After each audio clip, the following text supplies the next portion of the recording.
how to have a flatter stomach and reduce bloating. How many times have you woken up in the morning and you felt bloated? Or you've just had lunch and all of a sudden it looks like you gained a stomach like right after you've eaten? What's going on? Why is this?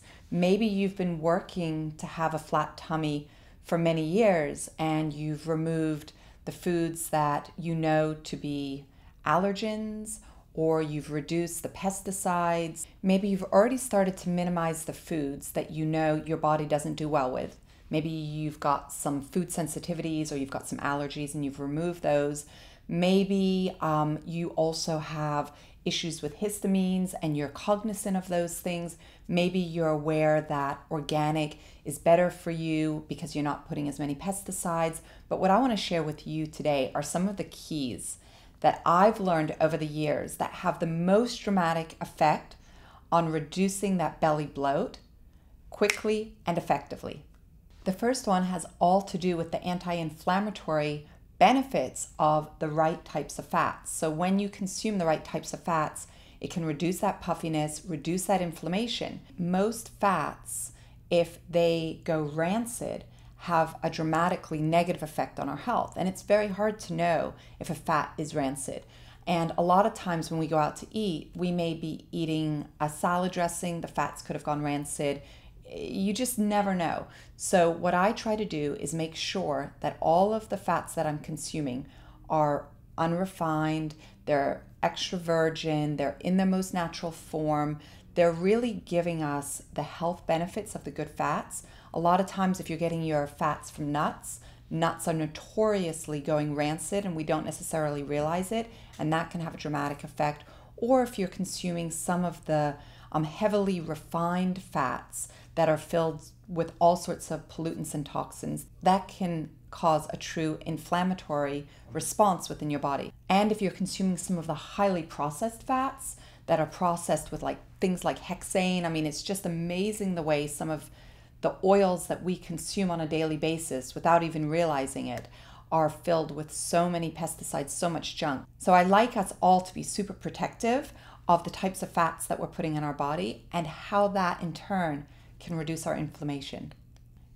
You want to be taking a lot more omega-3s in most cases, right? So where do we get our omega-3s and how do we make sure that the ratio between our omega-6s and our omega-3s are more and more balanced? So I like to get my omega-3s from egg yolks. This morning I had a little omelet that had 12 quail eggs. So I had 12 of these little egg yolks. And when I go to Japan, Kyoto, you would flip out to see the quality of the egg yolks over there. They're world famous, but they're like this bright red. So egg yolks is a great one. You can get it from mackerel. You can get it from tons of salmon, lots of the different types of fish. You can get it from chia seeds. I mean, the list goes on and on of ways that you can incorporate delicious food that have tons of omega-3s in there.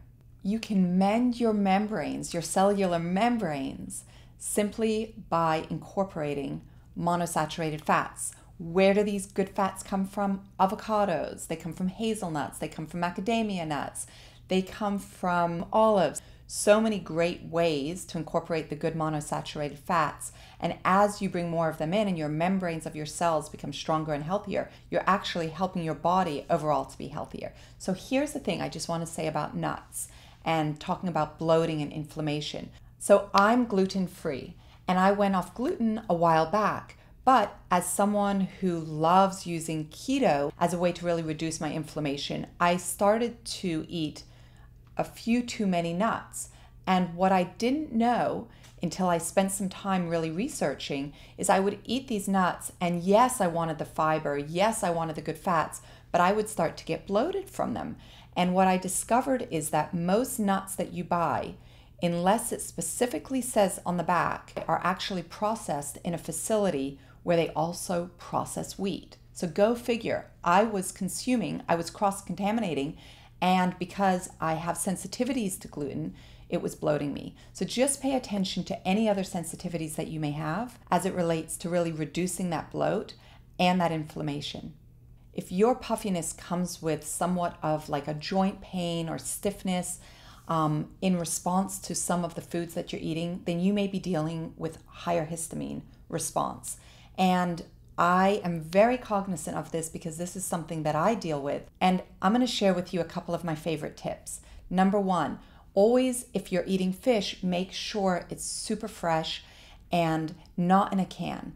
If you're eating cheeses, make sure that you're eating more of the fresh cheeses rather than the aged cheeses, right? Like the Parmesans and things as such. A lot of times, even black tea can create a histamine response. So you might want to limit that, and or coffee. And I know that's a tough one for a lot of people, but when we can reduce our histamine response, then a lot of that bloating can go away. So just pay attention to how your body is really responding to that puffiness.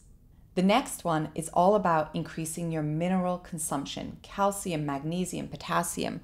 You might laugh, but I eat typically, and you might have seen a little video with my son, Christian, when we went to Whole Foods. And if you haven't, you should click on it. It's absolutely hilarious because he ate an entire container of this algae. And I like to eat 1 or 2 of these a day.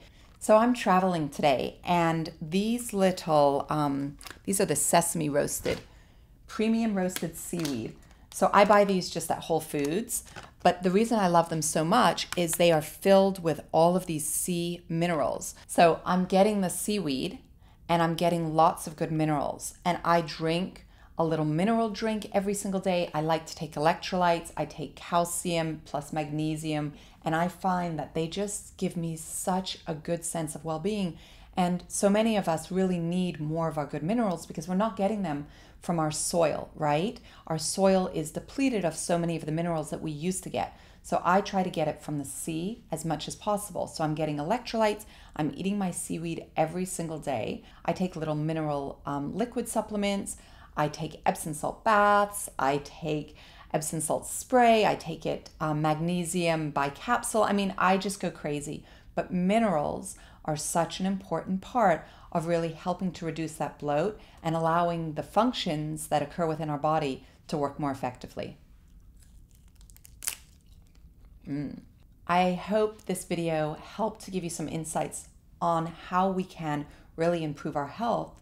And a flat belly is just an expression of good health, right? Bloating is a response to something that's going on. If it's the histamines, if it's an allergy that we have to a food, if it's to not getting enough hydration, needing more minerals, whatever it may be. And what I find is so many times people think, okay, I'm bloated all the time, therefore I'm overweight. And it's not that, it's a completely different thing. So I hope I inspired you. I would love to get your comments on ways that you have helped your body reduce that bloat, improve your health, get that flat tummy, and I'll see you next time.